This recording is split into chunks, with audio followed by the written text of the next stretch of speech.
Dormesson avec nous dans le taxi Alsace 20 à présent, avec un livre étrange sur notre univers.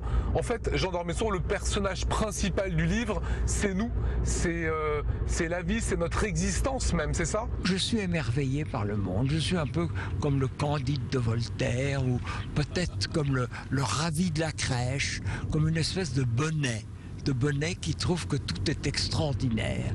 Eh bien, comment expliquer ce monde?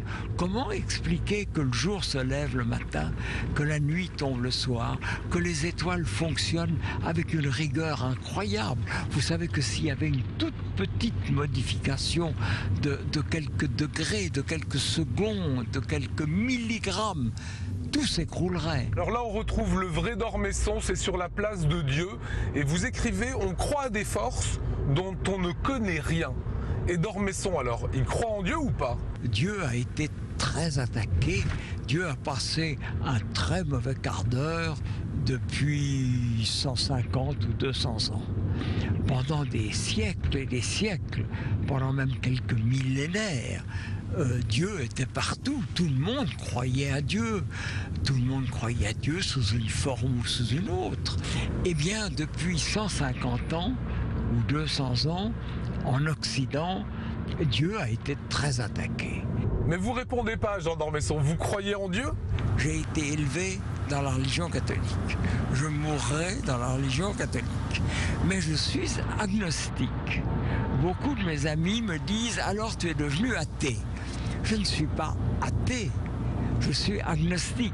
Je ne dis pas que Dieu n'existe pas, je dis que Dieu, on ne peut rien savoir de lui. Mais il y a bien quelque chose qui doit expliquer le monde où nous vivons.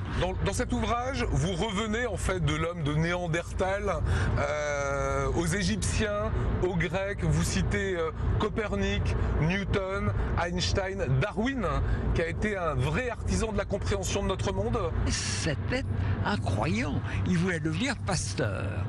Et il fait une découverte formidable. Il découvre que il y a un ancêtre commun à tout ce qui vit, non seulement les hommes, les animaux, mais les plantes. Tout ce qui vit vient d'un ancêtre commun. Et depuis Darwin, Dieu est mis en question, notamment en Occident. Alors vous dites une chose étonnante, Jean Dormesson, vous dites « les Juifs m'ont inventé et les Grecs ont percé mon secret ». Vous parlez évidemment de Dieu. Quand je dis « moi », c'est Dieu qui parle. On m'a beaucoup reproché d'écrire toujours la même chose et de parler beaucoup de moi. Alors ce livre est un peu nouveau. Je cède la place à Dieu.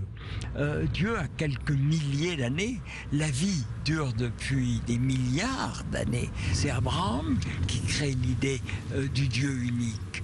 Et ce Dieu unique est évidemment quelque chose de très séduisant, de très contesté. Et ma thèse est que c'est possible. Je ne nie pas du tout le rôle de l'homme dans la vie quotidienne. C'est pas Dieu qui règle nos problèmes. C'est pas Dieu qui conduit notre voiture. C'est pas Dieu qui va régler le problème des retraites. C'est pas Dieu qui va faire régler nos problèmes politiques et sociaux. Ce sont les hommes. Mais derrière les hommes, il y a quelque chose d'autre. Nous mourrons tous. Qu'est-ce que nous devenons après la mort? D'où venons-nous? Quel est le sens de l'existence? Ce sont des questions qu'on ne peut pas laisser sans réponse. Je ne dis pas que dans mon livre je donne des réponses, mais au moins je pose les questions. Vous êtes arrivé à destination, monsieur Dormesson. Merci beaucoup, merci à vous tous. Avec Alsace 20, nous avons déposé un immortel. La course s'est bien passée? Très, très bien, vous savez ce que disait Cocteau à propos des immortels. Nous sommes immortels pour la durée de notre vie. Après, nous nous changeons en fauteuil. Voilà, merci Jean.